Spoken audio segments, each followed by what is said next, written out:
जय हिंद दोस्तों, मैं Vikas UGC NET second history paper faculty आप सभी का स्वागत करता हूं फिलोफोन पर। आई होप कि आप सभी अच्छे होंगे और आप सभी की तैयारियां अच्छी चल रही होगी।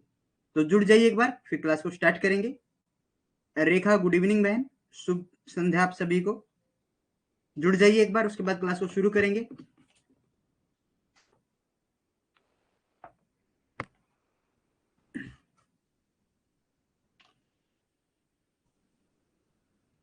Anjali, good evening.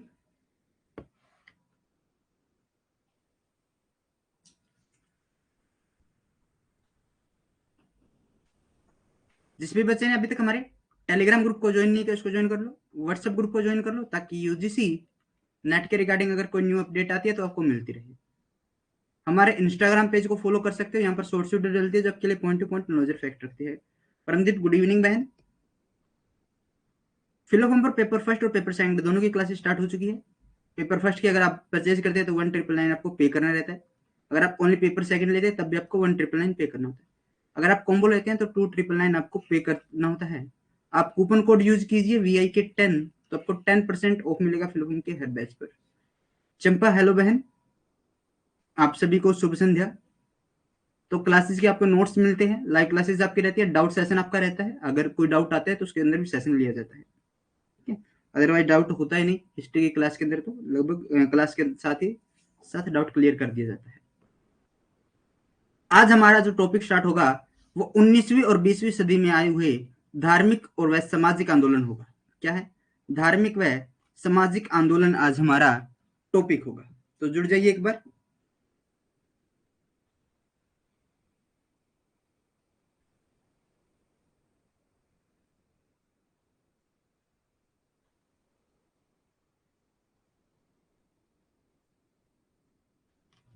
चलो, तो लगभग सभी बच्चे आ चुके हैं। तो हम शुरू करेंगे राजा राम मोहन राय से। राजा राम मोहन राय और ब्रह्म समाज से हम शुरू करेंगे। राजा मोहन राय को आधुनिक भारत का पिता, नव जागरण का अग्रदूत, भारतीय राष्ट्रवाद का जनक, सुधार आंदोलनों का प्रवर्तक सुभाष चंद्र बोस जी ने इन्हें युग दूत की उपाधि दी थी। देखो भाई, है कौन? राजा राम मोहन राय।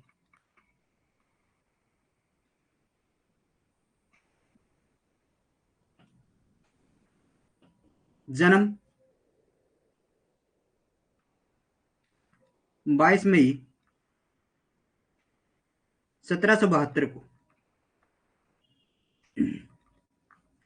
राधानगर में हुआ। ये राधानगर है कहां पर? उंगली प्रांत, बंगाल के अंदर है भाई। उंगली प्रांत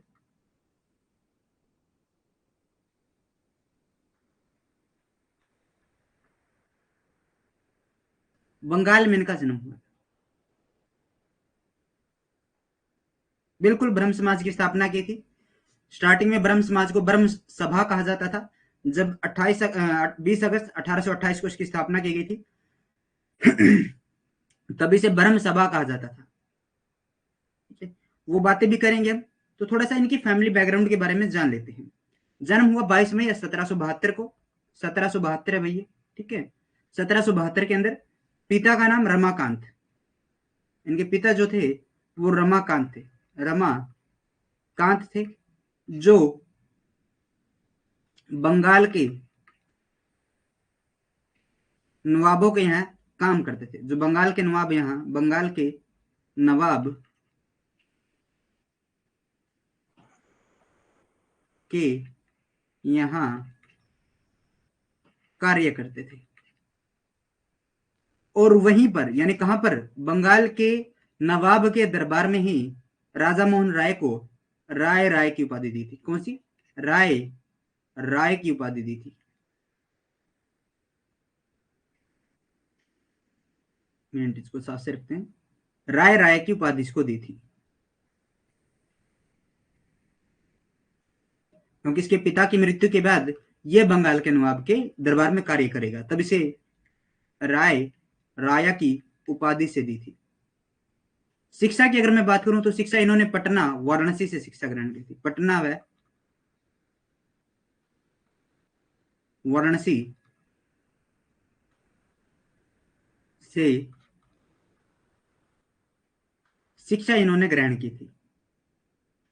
बहुमुखी जो प्रतिभा थी उसके धनी थे। अंग्रेजी, फ्रांसीसी, लैटिन, अरबी, फारसी और हिब्रू, संस्कृत, यूनानी के समेत 12 लगभग 12 भाषाओं का इनको ज्ञान था। कितनी? 12 भाषाओं का ज्ञान था। ठीक है, देखो इतनी चीजें समझ में आ गई। इन्हें कौन कौन सी भाषा का ज्ञान था? भाषा अगर मैं लिखूं तो भाषा आप यहां पर अंग्रेजी लिख लीजिए, लैटिन, अरबी, फारसी, संस्कृत और यूनानी, हिब्रू समेत इन भाषाओं का तो ज्ञान था ही था। बिल्कुल, माता तिरनी देवी थी। Very good Rekhanand. हिब्रू और इनके साथ ही 12 भाषाओं का ज्ञान था।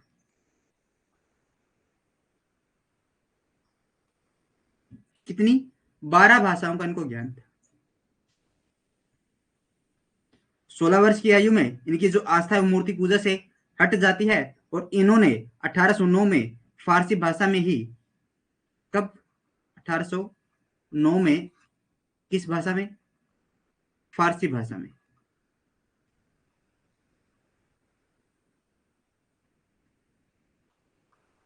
एक समाचार पत्र निकाला था, तुहाफत तुफात उल मुआविन मुहादिन, इन्होंने ये समाचार पत्र निकाला था। कौन सा है? तुफात उल मुहाद मुहाविद मुहाविदीन, ये समाचार पत्र इन्होंने निकाला था। ये जो पत्रिका थी इसका अर्थ है एकेश्वरवाद, एकेश्वर एकेश्वर वादियों का तोहफा, उपहार। समझ में आ गया?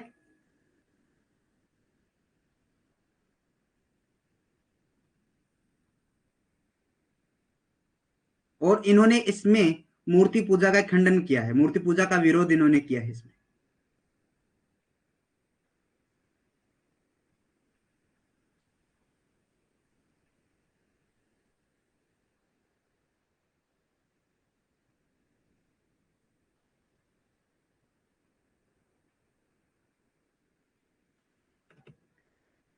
Raja Mohan Roy, Raja Mohan Rai was given the title of Yugdut by Subhash Chandra Bose, the father of the modern India, the pioneer of the Renaissance, of the father of the Indian nationalism, the influence of the reform movement. ये चीजें इनको, ये उपाधियां इनको दी गई थी। राजा राम मोहन राय का जन्म 22 मई 1772 को बंगाल के हुगली जिले के राधानगर में हुआ था। इनके पिता का नाम रमाकांत था और माता का नाम तिरनी देवी था। नवाब के यहाँ कार्य किया करते थे, बंगाल के नवाब के यहाँ इनकी कार्य किए थे। इनकी माता का नाम तारनी देवी था। राजा राम मोहन राय was born on 22nd May 1772 in Radhanagar, Hooghly district of Bengal. His father's name was Ramakant, who used to work with the Nawab of Bengal. His mother's name was Tarni Devi. राजा राम मोहन राय की शिक्षा पटना व वाराणसी में हुई थी। अरबी, फारसी, अंग्रेजी और फ्रांसीसी यानी यूनानी, हिब्रू सहित 12 भाषाओं का ज्ञान था। 1809 में फारसी भाषा में तुहात उल मुदाहिन नाम की पुस्तक की रचना की थी, जिसमें इन्होंने मूर्ति पूजा का खंडन किया था। 1803 में इनके पिता की मृत्यु हो जाती है, जिसके बाद कंपनी में जॉन डिग्बी के क्या करते हैं, बाद में कंपनी के जॉन डिग्बी के दीवान के रूप में ये 1814 तक कार्य करते हैं। 1803 से लेकर 1814 तक ये दीवान के रूप में कार्य करते हैं। भाई दीवान के रूप में कार्य करते हैं जॉन डिग्बी के यहाँ। और उससे पहले ये यात्रा देश का भ्रमण करते हैं, भाई इधर उधर चले जाते हैं, भ्रमण करते हैं। तो ये नेपाल चले जाते हैं और नेपाल जाने के बाद इन्होंने वहां पर बौद्ध दर्शन,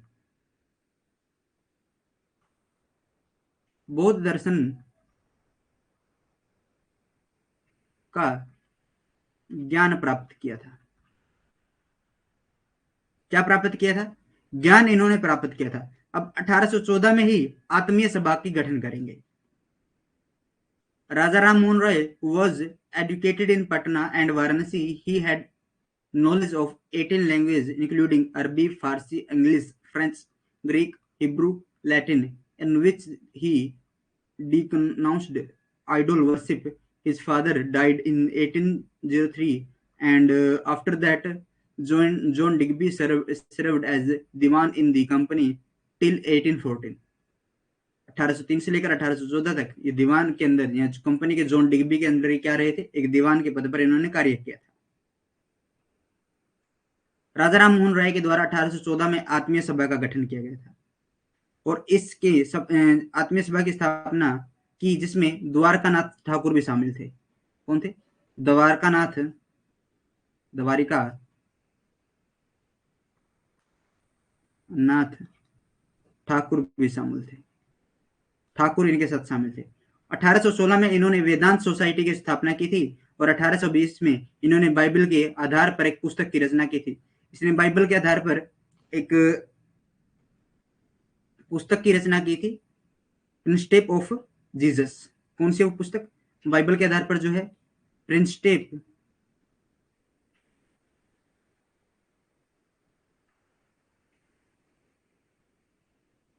प्रिंस्टेप्स ऑफ जीसस। और इस बुक से प्रभावित होकर सर 1815 में करते हैं, ये चेक कर लें एक बार, 1814 में तो नहीं हूं ना?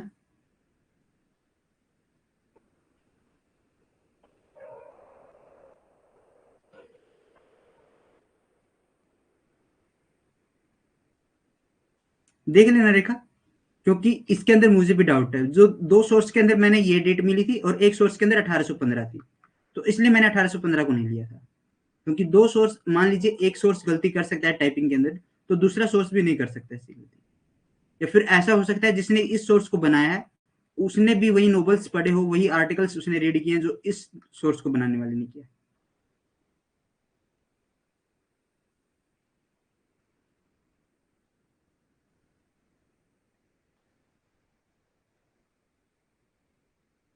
ठीक है। बाकी मेरे पास एक नोवेल है, उस नोवेल से मैं रीड करके देखता हूँ कि इसकी डेट क्या है दोबारा।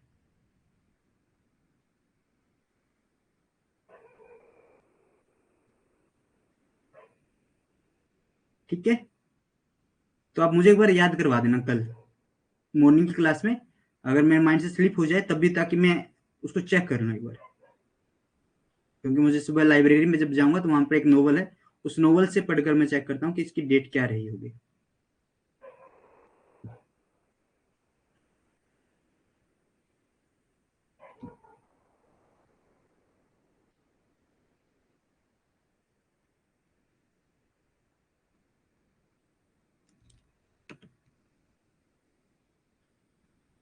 1816 में वेदांत सोसाइटी की स्थापना। 1820 में बाइबल एक बुक निकाली थी,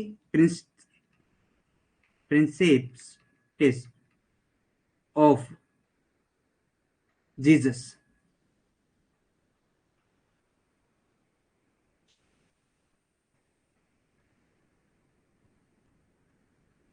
नहीं अंजलि बहन, बिल्कुल ओके चल रही है क्लास के अंदर, तो ऐसा कुछ नहीं है।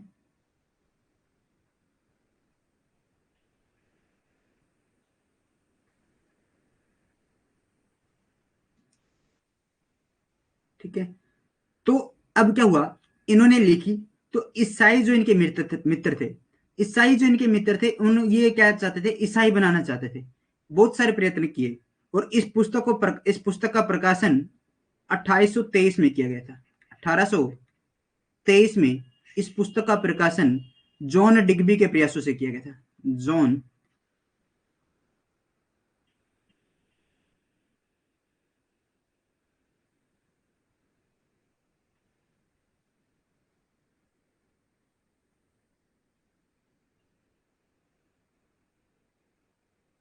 जॉन डिग्बी, जॉन डिग्बी के प्रयासों से इसे प्रकाशित किया था। एक और थी book, the guide of peace and happiness. बिल्कुल ठीक है, इसकी रचनाएं हम आगे कर लेंगे, घबराइए मत। हर रचना इसकी करवा, जो भी इसकी रचना है, इसके नवजा जो इसके अखबार हैं, जो इसकी रचनाएं हैं, जो भी चीजें वो आपको डिटेल में करवा दी जाएगी। अगर कुछ रहता है तो उसको मैं बाद में भी एक सेशन 31 तारीख को एक सेशन रखा जाएगा जिसके अंदर आपके डाउट लिए जाएंगे। कोई भी आपका डाउट अगर रहता है तो आप मुझे बता देना। 31 तारीख को जिसमें इवन मॉर्निंग के अंदर, मॉर्निंग में जो सेशन होगा, उस मॉर्निंग के सेशन में आप मुझे अपना हर डाउट शेयर करोगे। लगभग 20 मिनट में आपके डाउट्स लेने के लिए लूंगा। तो आपके डाउट्स को नोट करके मैं दोबारा आपके जो डाउट्स होंगे उन डाउट्स को क्लियर करेंगे इवनिंग के सेशन में।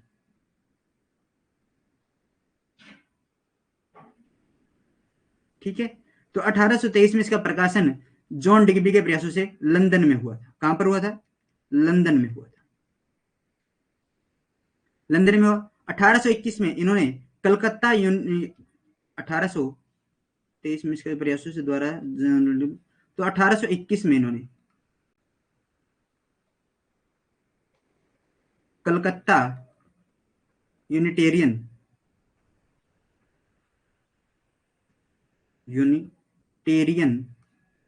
कमेटी की स्थापना की थी। कमेटी की स्थापना की थी।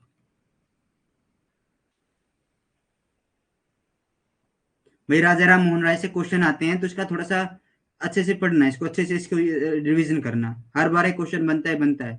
धार्मिक आंदोलन से कोई ना कोई क्वेश्चन आपके पास यहाँ पर आ ही जाएगा। ठीक है, अच्छे से करना है इन चीजों को। Raja Ram Mohan Roy founded the Vedanta Society in 1820. He composed a book based on the Bible, which was published in the London in 1823 by the effort of the John Digby. राजा राम मोहन राय ने समाज में फैली अनेक कुप्रथाओं का विरोध किया था। इन्होंने अंतरजातीय विवाह व स्त्री शिक्षा पर बल दिया। इन्होंने आधुनिक शिक्षा पर विशेष बल देते हुए डेविड हेयर की सहायता से 1817 ईस्वी में कलकत्ता हिंदू कॉलेज की स्थापना की थी। देखो भाई, डेविड हेयर की सहायता से इसने क्या किया था? कलकत्ता हिंदू कॉलेज की स्थापना की थी। 1825 में वेदांत कॉलेज की स्थापना की थी। कब की थी? 1825 में वेदांत कॉलेज की इन्होंने स्थापना की थी। राजा राम मोहन राय was observed many evil practice spread in the society. It was not limited to religious reform.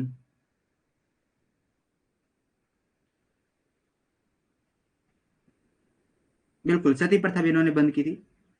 Only he emphasized on entire caste marriage who and women is education with special emphasis on the modern education. He established Kolkata Hindu College in 1817 AD with the help of David Hare. Was founded and they established the Vedant College in 1825. राजा राम मोहन राय ने समाचार पत्रों की आजादी के लिए प्रयास किए। राजा राम मोहन राय को पत्रकारिता का अग्रदूत कहा जाता है। 1821 में इन्होंने संवाद कौमुदी बांग्ली भाषा में प्रकाशित किया था। 1822 में फारसी भाषा में मीरात उल अखबार तथा हिंदू उत्तराधिकार नियम नामक पुस्तक का प्रकाशन किया था। देखो भाई, एक पुस्तक और आ गई इनकी, हिंदू उत्तराधिकार नियम नामक पुस्तक की रचना या प्रकाशन किसने किया था? तो राजा राम मोहन राय के द्वारा किया गया था।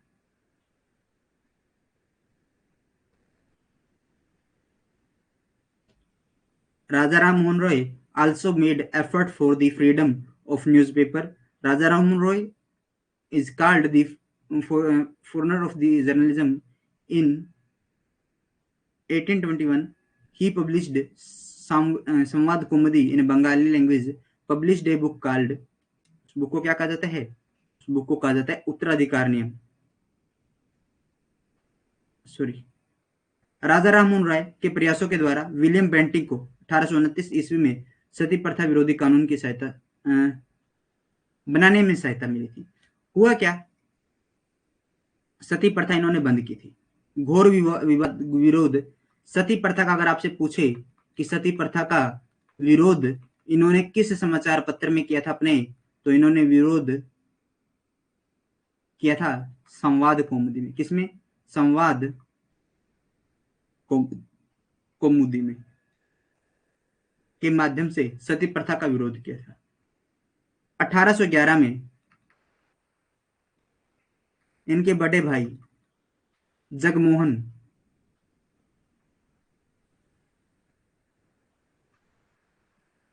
मृत्यु पर जबरन इनकी भाभी जबरन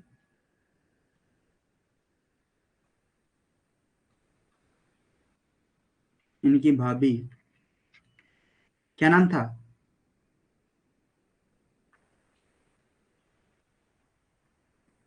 अलका मंजरी, अलका मंजरी, अलका मंजरी को सती होना पड़ा था।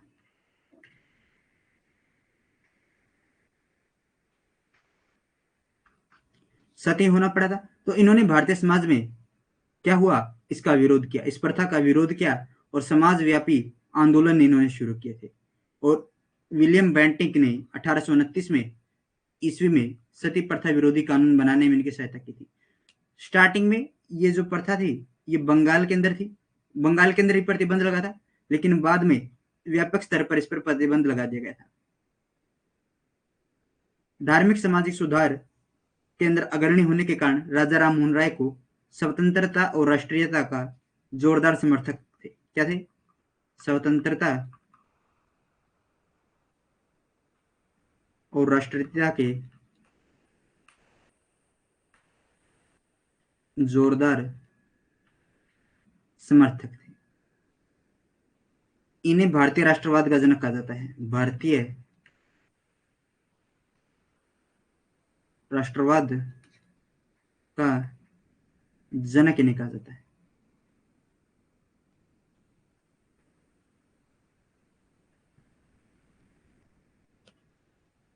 क्लियर है?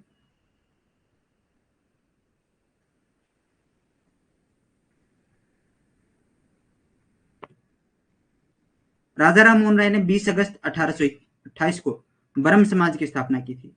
राजा राम मोहन राय फाउंडेड ब्रह्म समाज ऑन 20 अगस्त 1828 और इसे ब्रह्म सभा के नाम से जाना जाता था। उसमें ब्रह्म सभा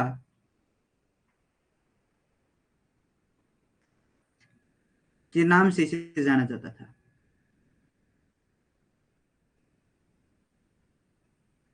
और इसे क्या कहा जाता है? इसका स्वरूप कैसा था?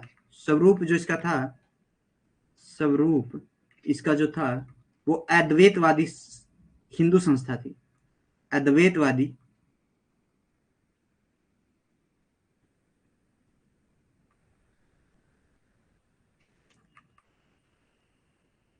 हिंदू संस्था थी जिसमें मूर्ति पूजा का विरोध, बहुदेवतावाद, पुरोहित आदि का खंडन किया गया था।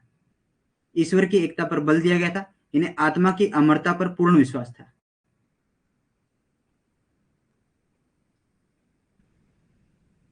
इन्होंने स्त्रियों को संपत्ति में भी उत्तराधिकार दिलाने के लिए प्रयास किया था। क्या किया था? स्त्रियों को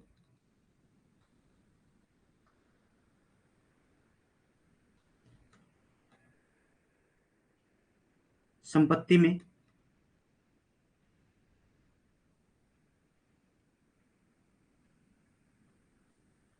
उत्तराधिकार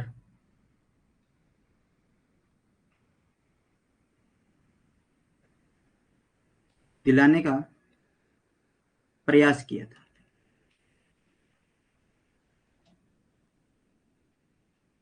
ठीक है?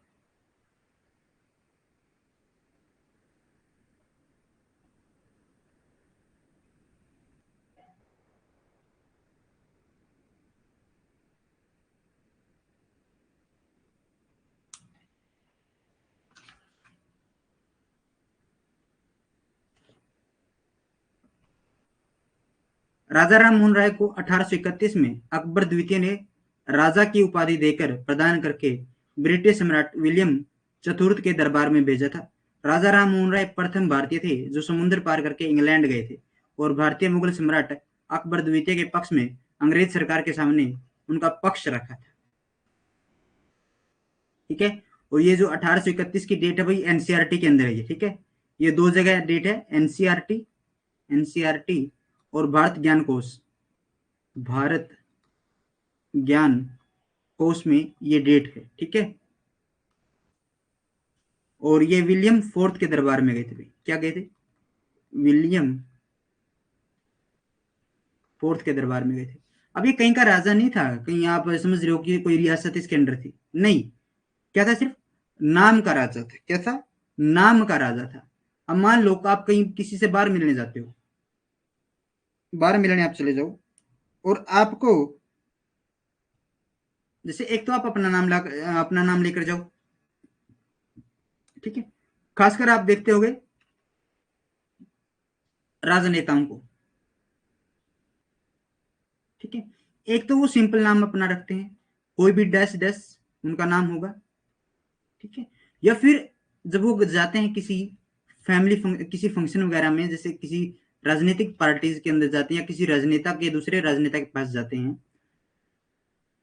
तब अपना ज्यादा प्रभाव लेने के लिए वो क्या करते हैं, वो अपनी उपाधि देते हैं, अपने समाज की रक्षा, ठीक है।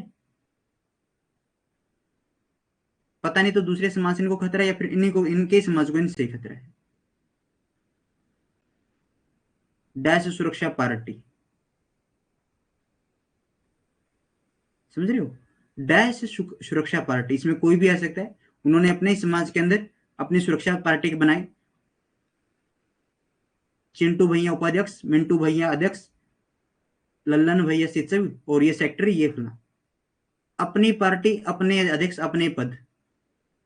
तो वो क्या करते हैं, अध्यक्ष लगा लेते हैं अपने नाम के आगे कि मैं अध्यक्ष हूं फला पार्टी का, हमारा एक संगठन है, मैं उसका अध्यक्ष हूं। पता चलता है कि संगठन के नाम पर सिर्फ 10 आदमी उसके अंदर है, ठीक है। तो ऐसा ही यहां पर हुआ। राजा राम मोहन राय से, अब मान लो कोई बोल दे कि राम मोहन राय आपसे मिलने आए हैं, विलियम फोर्थ, इंग्लैंड का राजा, ब्रिटिश का सम्राट यार, ठीक है। अब वो बोल दे कि आपसे कोई राम मोहन राय मिलने आए, वो मिलेगा, बिल्कुल नहीं मिलेगा।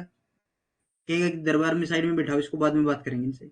अगर वहीं पर एक नाम आपके लिए लिया जाए कि राजा राम मोहन राय मिलने आए, the king Mohan Ram met to that, तो क्या होगा, पता नहीं यार किस रियासत का राजा, मिलवाओ, कभी नाम ही नहीं सुना उनका, तो मिलना उनसे बनता है उनसे। तो इसलिए इसको राजा की उपाधि अकबर सेकंड ने दी थी, और ये वहां पर उनसे मिलने के लिए गए थे। क्लियर है।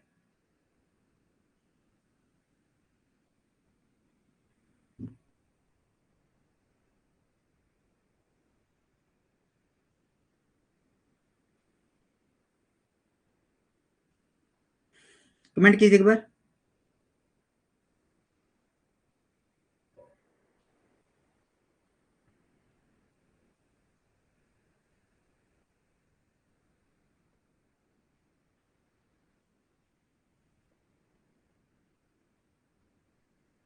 ठीक है। तो Raja Ram Mohan Roy was sent to the court of the British Emperor William IV in 1831 by Akbar II with the title of Raja. Raja Ram Mohan Rai was the first Indian who crossed the sea and went to England and put his side in the front of the British government in favor of the Indian Mughal Emperor Akbar II. Bristol England में, Bristol England में 27 September 1833 को राजा राम मोहन राय की मस्तिष्क ज्वर के कारण मृत्यु हो जाती है। 1833 का चार्टर अधिनियम एक्ट आया था, 1833 के अंदर ही वो, क्या नाम उनका, माइंड हो गया। अरे समाज सुधार आंदोलन किया उन्होंने बहुत ज्यादा है दक्षिण भारत के अंदर, लेकिन भारत की नीति भारत में आई थी, तो भारत के अंदर आने वाले जैसे जो बीमारी के टाइम पर उन्होंने बहुत सारे हेल्प की थी बीमारों की, मुझे नाम याद नहीं आ रहा उनका, लेकिन माइंड के अंदर घूम रहा है, नाम जुबान पर नहीं आ रहा है। तो ब्रिस्टल इंग्लैंड में 27 सितंबर 1833 को राजा राम मोहन राय की मस्तिष्क ज्वर के कारण मृत्यु हो जाती है, और 1933 में किसकी मृत्यु होती है, एनी बेसेंट की मृत्यु हो जाती है।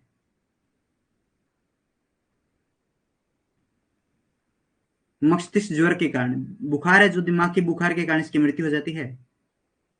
राजा राम मोहन राय डाइज ऑन मेनेटिंग on the 27 September 1833 in Bristol England. Raja Ram Mohan Roy की मृत्यु के बाद ब्रह्म समाज का नेतृत्व द्वारिकानाथ टैगोर और पंडित रामचंद्र विद्याभिक्ष ने संभाला था। विदेश में मरने वाले एकमात्र धर्म सुधार के वेरी गुड प्रमदीप। 13, 33, 53। 13 के अंदर क्या होगा, व्यापारिक जो इनके अधिकार थे वो थोड़े से कम कर दिए जाएंगे, लेकिन चाय और चीन के साथ व्यापार इनका छोड़ दिया जाएगा। 1833 में क्या कर देंगे, चाय के व्यापार को भी इनसे छीन लेंगे।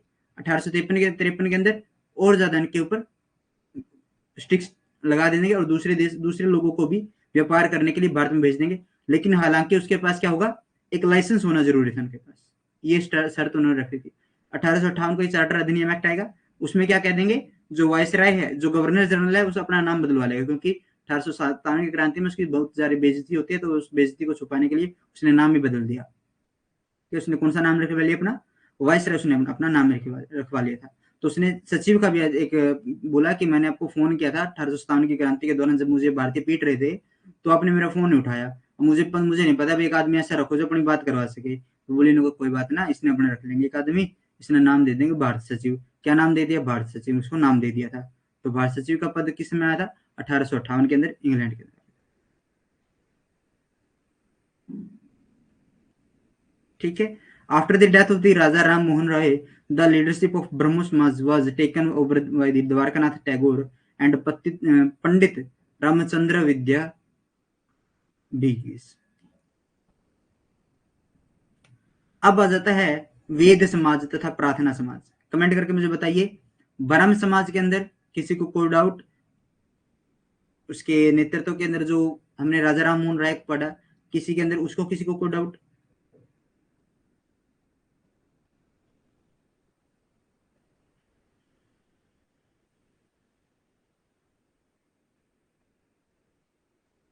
No sir. तो वेद समाज था प्रार्थना समाज की अगर मैं बात करूं, तो केशव चंद्र सेन के प्रयासों से वेद समाज की स्थापना की गई थी। स्थापना केसी श्री धारुल नाडू ने 1864 में मद्रास में की थी। केशव चंद्र सेन के प्रयासों से, अगर आपसे पूछे कि वेद समाज की पूछी जाती कि वेद समाज की स्थापना किसके प्रयासों से हुई है, तो केशव चंद्र सेन के प्रयासों से हुई है भाई। धारुल नायडू ने 1864 में मद्रास में की थी। With the effort of the Keshav Chandra Sen, the establishment of the Ved Samaj, Sri Dharlu Nadu in Madras in 1864.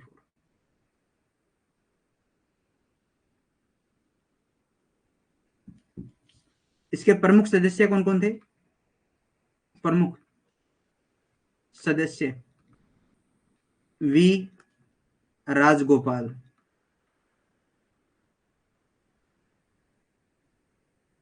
Charlu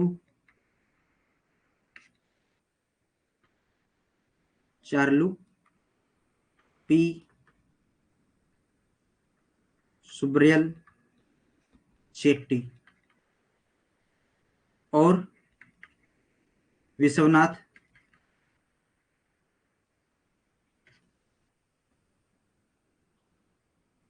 Mudaliar इसके क्या थे, सदस्य थे।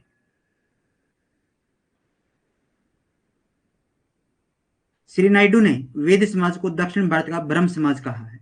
क्या कहा है? ब्रह्म समाज इसे कहा है 1871 ईस्वी में। कब किया था, कब कहा था? 1871 ईस्वी में इसे दक्षिण भारत का ब्रह्म समाज कहा जाता है। क्या कहा जाता है? दक्षिण भारत का ब्रह्म समाज कहा जाता है। मिस्टर नायडू कॉल्ड वेद समाज ब्रह्मो समाज of south India. Doctor Atmaram Panduranga ने प्रार्थना समाज की स्थापना 1867 में मुंबई में की थी। यह भी केशव चंद्र सेन से प्रभावित था। डॉक्टर आत्माराम पांडुरंगा ने प्रार्थना समाज की स्थापना कब की थी? 1867 में की थी, मुंबई में की थी। केशव चंद्र सेन से यह प्रभावित था। और महादेव गोविंद राणाडे, महादेव गोविंद राणाडे गांधी जी के क्या है, राजनीतिक गुरु हैं। इन्होंने राजनीतिक गुरु इनको गोपाल कृष्ण हाँ देखो, गांधी जी ने राजनीतिक गुरु किसे माना है? कमेंट करने के बाद गोपाल कृष्ण गोखले को। और गोपाल कृष्ण गोखले को ने अपना गुरु किसे माना? गोविंद महादेव रानडे को। तो आत्माराम पांडुरंगा के क्या है? सहयोगी थे। क्या थे ये? आत्माराम पांडुरंगा सहयोगी थे।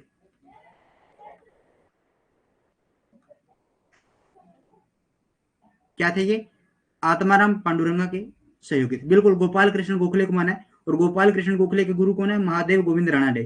तो मुझे बताइए, महात्मा गांधी का राजनीतिक उत्तराधिकारी कौन है?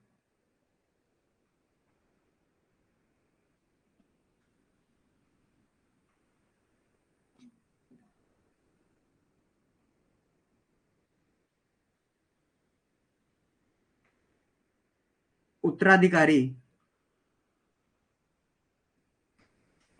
कौन है? Doctor Atmaram Panduranga founded the प्रार्थना समाज in Mumbai in 1867. He was also influenced by the Kesav Chandra Sen.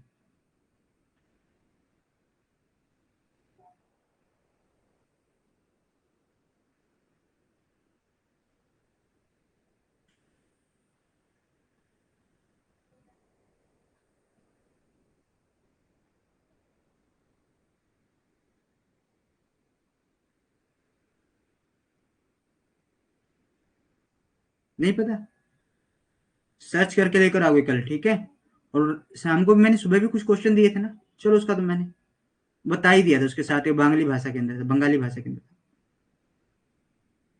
Keshav Chandra Sen, Keshav Chandra Sen ने स्त्री शिक्षा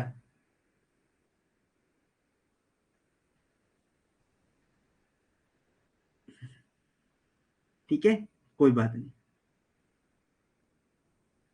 आप ढूंढना। आप क्या करते हो घर पर? वो लिख दिया नाम उन्होंने, गोपाल कृष्ण गोखले, राजनीतिक गुरु थे वो। मैं पूछ रहा हूं इनका उत्तराधिकारी, राजनीतिक उत्तराधिकारी, जिसके बाद इनके बाद देखो, इसका शिष्य कौन? इसका शिष्य कौन? गोपाल कृष्ण गोखले। और गोपाल कृष्ण गोखले का शिष्य कौन? महात्मा गांधी। ये आत्माराम पांडुरंगा नहीं, सिर्फ गोपाल कृष्ण गोखले थे। बिल्कुल इसके गुरु थे गोपाल कृष्ण गोखले, मैंने कब मना किया? इसका उत्तराधिकारी कौन था? उत्तराधिकारी नहीं समझते? सक्सेसर। क्या तुम पूरा मिडवल घुमाए हैं मूर्खो? मिडवल पूरा घुमाए, एंशियंट तुमने कुछ छोड़ा नहीं, और अभी तक ये नहीं पता कि उत्तराधिकारी पहले आता है या बाद में आता है?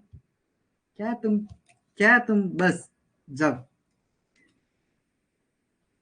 केशव चंद्र सेन ढूंढ के लेके ना अब तो, केशव चंद्र सेन। बस भाई, नाराज कर दिया आपने आप तो।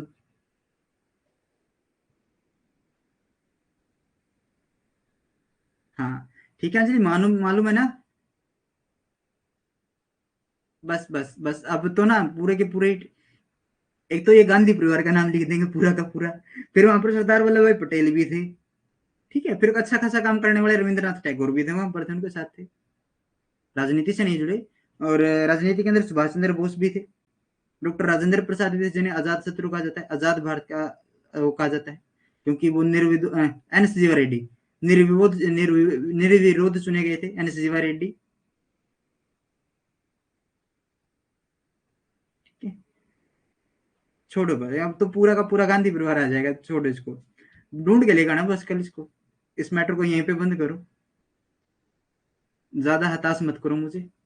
केशव चंद्र सेन की मैं बात कर रहा था भाई। Indian reforms, Indian reforms, reform association. और ये क्वेश्चन ऐसा नहीं है कि डीपली है, बिल्कुल एक लॉजिकल क्वेश्चन है, हम ध्यान नहीं देते बस इसके ऊपर। और एसएससी का तो फेवरेट क्वेश्चन थे तीन ही है, एक तो गोपाल कृष्ण गोखले के गुरु, एक महात्मा गांधी के राजनीतिक गुरु, और एक महात्मा गांधी का राजनीतिक उत्तराधिकारी। ठीक है, इंडियन रिफॉर्म एसोसिएशन की स्थापना केशव चंद्र सेन के द्वारा की गई थी। तत्व कौमुदी, ब्रह्म जनता, इंडियन मैसेंजर, संजीवनी, ये इनकी रचनाएं थी। इनका प्रकाशन किसके द्वारा किया गया था? इनकी रचनाएं, कुछ रचनाएं मैं लिख देता हूं यहां पर। तत्व कौमुदी, तत्व कौमुदी,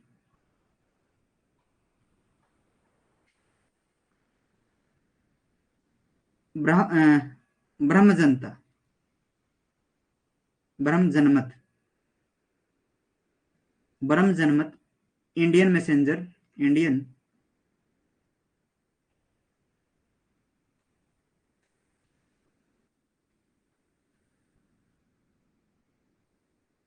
संजीवनी, नव्य केशव चंद्र सेन की, Navya Bharat, Navya Bharat, Modern Review, Modern Review, Pravesh, इन सारी रचनाओं का प्रकाशन, इन सभी रचनाओं का प्रकाशन किसके द्वारा किया गया था? केशव चंद्र सेन के द्वारा किया गया था। 1884 में जब इनकी मृत्यु होती है, 1884 में जब इनकी मृत्यु होती है, तो मैक्स मूलर ने एक टिप्पणी की थी। मैक्स मूलर एक टिप्पणी करते हैं, बड़े इंपॉर्टेंट इतिहासकारों में से एक है भाई, ठीक है, मैक्स मूलर। भारत ने अपना श्रेष्ठतम पुत्र खो दिया, ये टिप्पणी की थी भाई। कौन सी टिप्पणी की थी? कि भारत ने अपना श्रेष्ठतम पुत्र खो दिया। किसके लिए की गई थी? केशव चंद्र सेन के द्वारा। किसने की थी? मैक्स मूलर ने। क्योंकि कई बार हमें ऐसा लगता है कि जब महाभारत ने अपने एक श्रेष्ठतम पुत्र को खो दिया, अगर मैं आपको ये ऑप्शन ये नहीं करवाता ना, अगर मैं आपको ऑप्शन देता डॉक्टर स्वामी राजा राम मोहन राय, राजा राम मोहन राय, या फिर सेकंड ऑप्शन देता आपको मैं स्वामी विवेकानंद, स्वामी विवेकानंद, या फिर दयानंद सरस्वती, दयानंद सरस्वती, और नीचे रहता केशव चंद्र सेन, तो आप या तो दयानंद सरस्वती पर उलझ जाते या फिर स्वामी विवेकानंद पर उलझ जाते। इन दो क्वेश्चनों के अंदर आप उलझ जाते। तीसरा बच्चा अगर कहीं पर जा पाता तो सिर्फ वो राजा राम मोहन राय तक जा पाता। रेयर चांस होता कोई केशव चंद्र सेन के पास जाने का।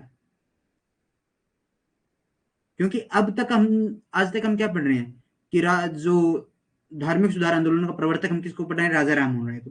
अगर ऐसी टिप्पणी की गई होगी तो राजा राम मोहन राय के बारे में की गई, या फिर हम सोचते हैं कि स्वामी विवेकानंद जी के बारे में ऐसी टिप्पणी की जा सकती है, क्योंकि वो एक महान थे, बिल्कुल महान थे भाई। उनके बराबरी के ऐसे युग पुरुष कभी कभी पैदा होते हैं, कभी कभी जन्म लेते हैं इस धरती पर, मान बढ़ाते हैं। और स्वामी दयानंद सरस्वती जी ऐसे ही महान पुरुषों में से एक थे। उनके द्वारा भी इस धरती का मान सम्मान बढ़ाया गया प्रजन्म लेकर। तो आंसर जो होता तो वो होता केशव चंद्र सेन। तो यहीं पर 2 मार्क्स आपके कट जाते, और इन्हीं 2 मार्क्स से आपकी जो जर्नी है, जो आपका गंतव्य मंतव्य जो है, आपका लक्ष्य है, जो आपका निशाना है, जो आपका ध्येय है, वो चूक जाता है। तो आगे चलते हैं।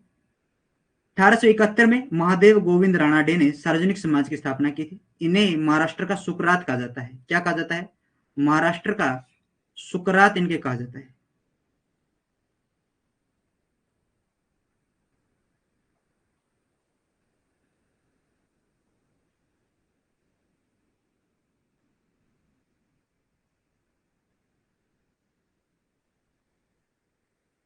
अक्सर जो क्वेश्चन हमारी आंखों से दूर होते हैं, अक्सर जो क्वेश्चन हमारी आंखों से दूर होते हैं, वही पेपर में पूछे जाते हैं। ठीक है। 1871 में महादेव गोविंद रानाडे ने सार्वजनिक समाज की स्थापना की थी। इन्हें महाराष्ट्र का सुकरात कहा जाता है, क्योंकि वहां पर फैक्चुअल क्वेश्चन पूछे जाते हैं। तो फैक्ट के लिए रिगार्डिंग मैं आपको थोड़ी थोड़ी चीजें, जितना मुझे आता है उतना आपके लिए मैं कर रहा हूं मैंने।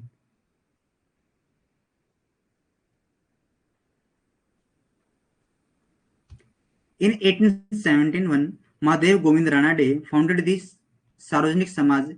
He is called the Sukrat of the Shukurat of the Maharashtra. क्या कहते हैं? शुक्रात ऑफ द महाराष्ट्र इनको कहा जाता है। महादेव गोविंद रानाडे ने महाराष्ट्र में 1891 में विडो रीमैरिज एसोसिएशन का गठन किया था।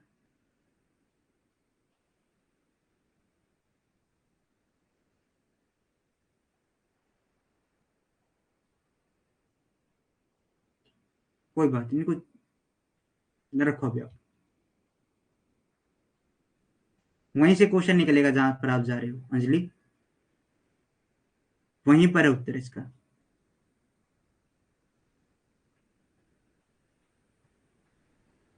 सही दिशा में हो, थोड़े से दूर हो।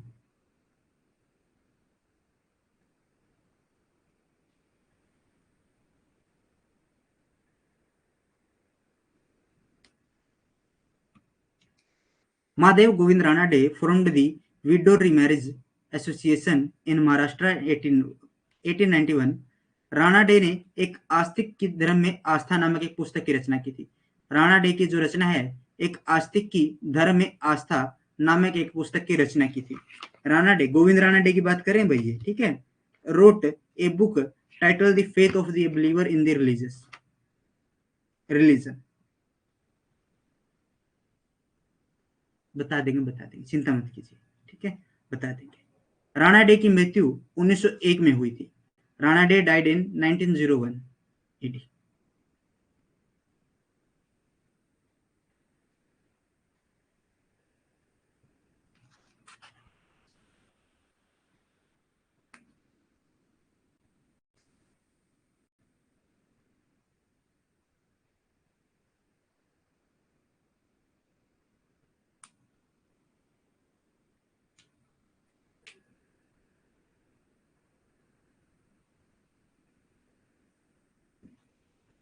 और जो ये आपका प्रार्थना समाज था,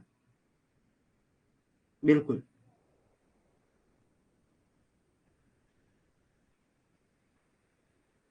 देखो, आप उसको सर्च करोगे तो आप उससे रिलेटिव ही जुड़ी हुई 3 से 4 चीजें और ज्यादा पढ़ कर आओगे। बताने को कुछ नहीं जाएगा, मैं एक बात बता दूंगा, बता दिए, चलो मैंने मान लीजिए बता दिए क्वेश्चन, तो आपको सिर्फ वही क्वेश्चन याद रहेगा। अगर आप इसको पढ़ोगे, आप इधर उधर इसके ढूंढोगे, कोशिश करोगे, कल को आपको थीसिस भी तो करनी है। वो थीसिस कैसे करोगे? ऐसा तो है नहीं कि आप किसी की कॉपी कर लोगे, ऐसा हो ही नहीं सकता कि किसी ने अपने नॉवेल्स वहां पर डाले और आपने कॉपी करके 3 लाइनें किसी की लिख ली और 4 लाइनें किसी की लिख ली। ऐसा तो हो ही नहीं सकता वहां पर थीसिस में। उसके अंदर आपकी रिसर्च चलती है, आपके द्वारा पढ़ी गई बुक्स आपको पढ़ती है।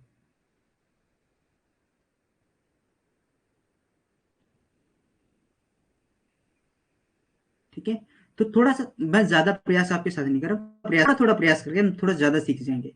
हर रोज एक क्वेश्चन के लिए प्रयास करना आने वाले आपके समय में अच्छी आदत बना देगा आपकी।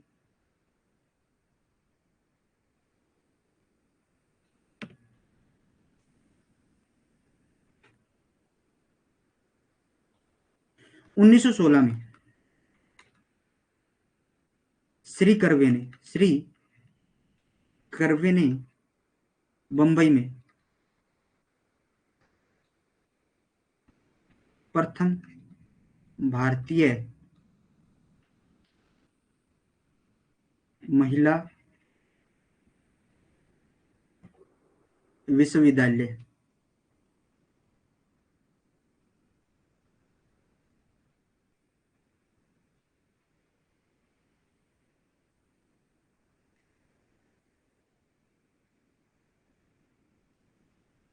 गुड प्रमदीप, आप ही सबसे पहले बताना, ठीक है।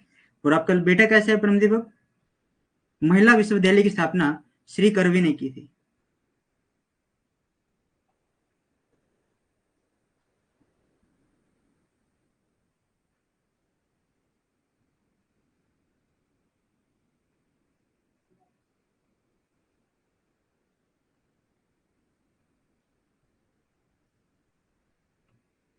आर्य समाज, आर्य समाज के संस्थापक स्वामी दयानंद सरस्वती को माना जाता है। इनका जन्म 12 फरवरी 1824 में हुआ था।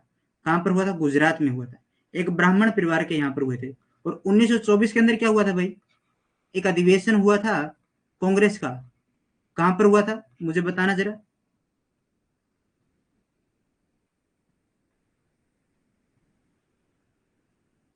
चलो हो जाएंगे, ठीक, जल्दी हो जाएगा बहन, ठीक। 12 फरवरी 1824 में गुजरात में एक ब्राह्मण परिवार में इनका जन्म हुआ था। उनके बचपन का नाम मूल शंकर था। क्या नाम था इनका बचपन का? इनका बचपन का नाम मूल शंकर था। Swami Dayanand Saraswati is believed to be the founder of Arya Samaj. He was born on 12 February 1824 in Brahman family in Gujarat. His childhood name was मूल शंकर। 1924 के अंदर एक अधिवेशन हुआ था, जरा कमेंट करके मुझे बताना कौन सा अधिवेशन हुआ था।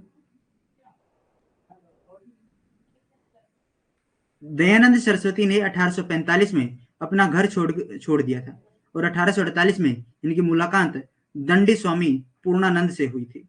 इन्होंने सन्यास की दीक्षा ली थी। Dayanand Saraswati left his home in 1845 and in 1848 he met Dandi Swami Purnanand, from whom he took the intention of sannyas. Dayanand Saraswati ने 1861 में घूमते हुए मथुरा पहुंचे। उनकी मुलाकात नेत्रहीन विरजानंद स्वामी से हुई और उनके शिष्य बन गए थे। स्वामी दयानंद और उनके गुरु विरजानंद दोनों ही पाश्चात्य शिक्षा से अप्रभावित थे और शुद्ध वैदिक परंपरा से विश्वास रखते थे। किसमें रखते थे? शुद्ध वैदिक परंपरा में ये विश्वास रखते थे। इनके गुरु कौन है? विरजानंद स्वामी। कौन है? विरजानंद स्वामी को ये अपना गुरु मानते थे। क्लियर है?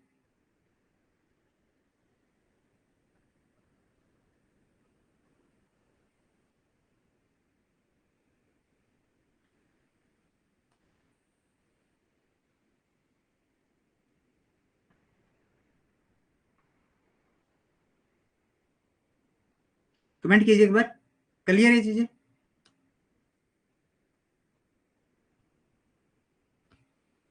Dayanand Saraswati wandered to Mathura. In 1861, he met the blind Virjanand Swami and became his disciple.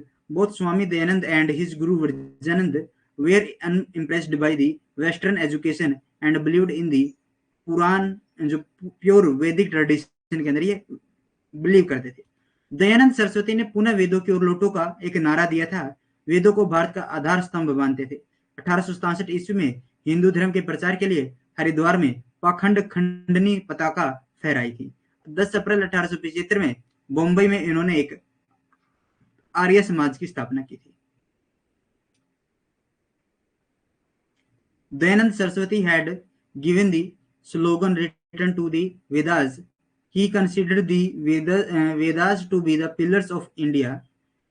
In 1867 AD, for the promotion of Hinduism, Hippocrates Khandni Pataka was hosted in Haridwar. On the 10th April 1875, he established Arya Samaj in Mumbai. ये आर्य समाज वाला question भाई बार बार पूछा जाता है। इसकी स्थापना जो की थी 10 अप्रैल 1875 को मुंबई के अंदर की गई थी दयानंद सरस्वती के द्वारा।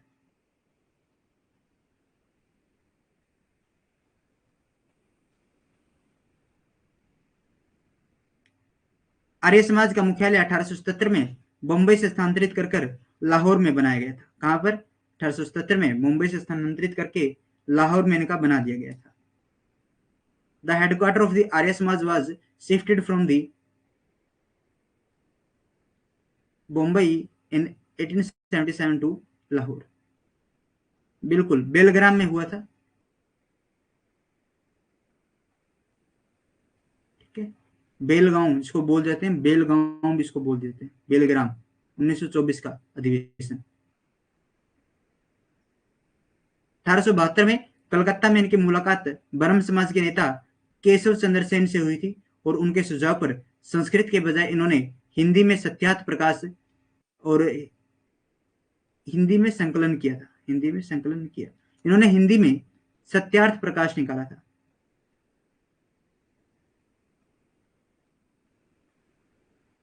बिल्कुल चंपा, बेलगांव अधिवेशन एकमात्र ऐसा अधिवेशन है जो गांव के अंदर हुआ था और जिसकी अध्यक्षता महात्मा गांधी जी के द्वारा की गई थी। एकमात्र एक ही अधिवेशन की इन्होंने अध्यक्षता की है, बेलगांव अधिवेशन 1924 के अंदर। ठीक है,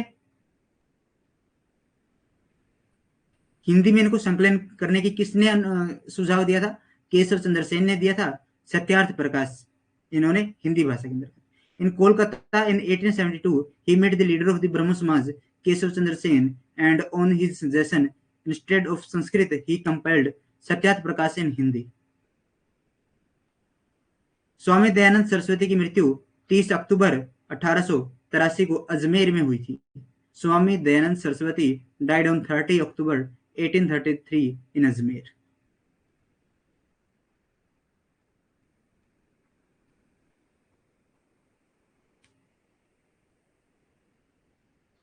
स्वामी दयानंद सरस्वती ने शुद्धि आंदोलन चलाया था भाई। क्या चलाया था? शुद्धि आंदोलन इन्होंने चलाया था। शुद्धि आंदोलन क्या था?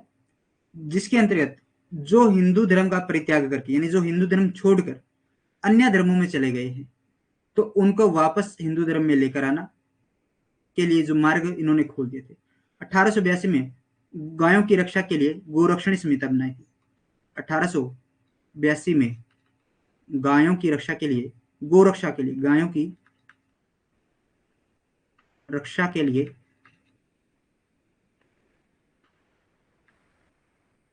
गोरक्षणी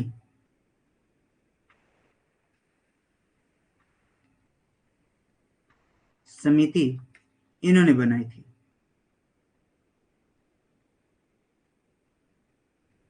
स्वराज शब्द का सर्वप्रथम प्रयोग किया था। स्वराज शब्द का सर्वप्रथम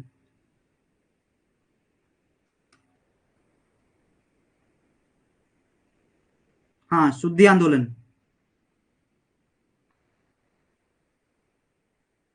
शुद्धि आंदोलन चला था।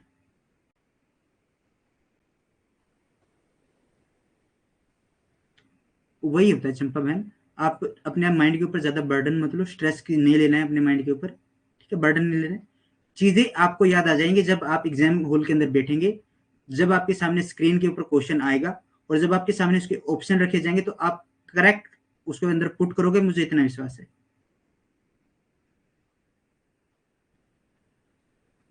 ठीक, इसलिए देर हो जाती, कोई प्रॉब्लम नहीं उसमें। 1882 में गायों की रक्षा के लिए गोरक्षणी समिति की स्थापना की थी और स्वराज शब्द का प्रयोग इन्होंने सर्वप्रथम किया था। स्वदेशी पर बल दिया था। किस पर? स्वदेशी पर बल दिया था। हिंदी को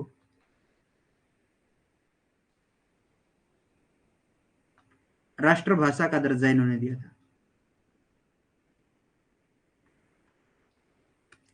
दर्जा इन्होंने दिया था।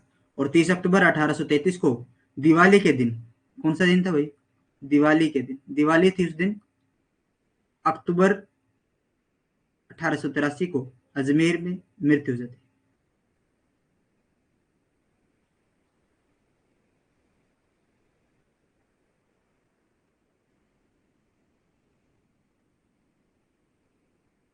तो रामकृष्ण मिशन जो है वो हम नेक्स्ट क्लास के अंदर करेंगे, क्योंकि आज तक का जो हमारा समय हो चुका है। अब मुझे कमेंट करके बता दीजिए आपको क्लास कैसी लगी।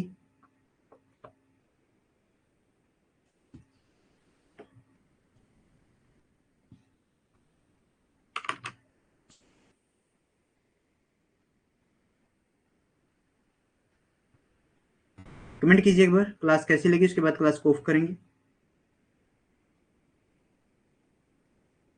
Amazing class, thank you Pramdeep.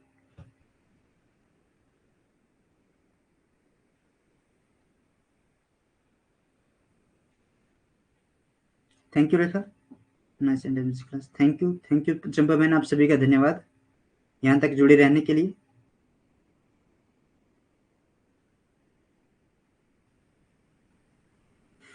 Thank you Anjali. तो इसी के साथ इस क्लास को हम यहीं पर समाप्त करते हैं।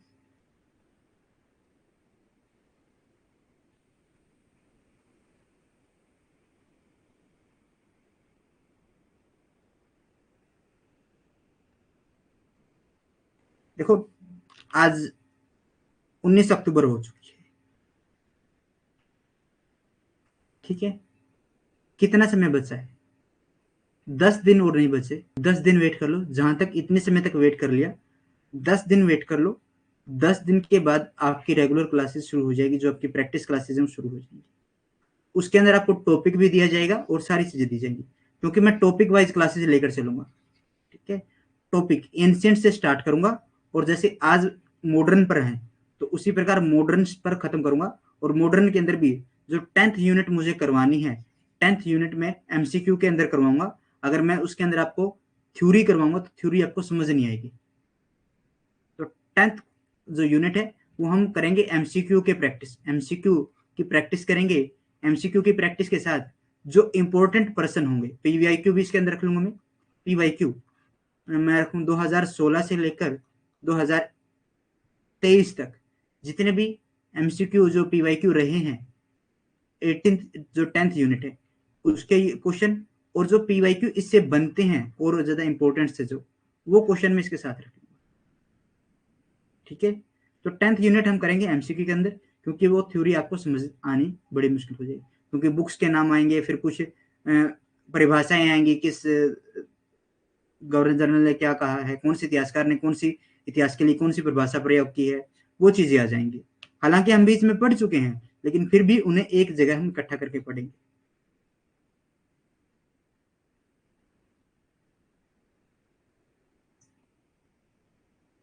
ठीक है, तो इस क्लास को हम यहीं पर समाप्त करते हैं।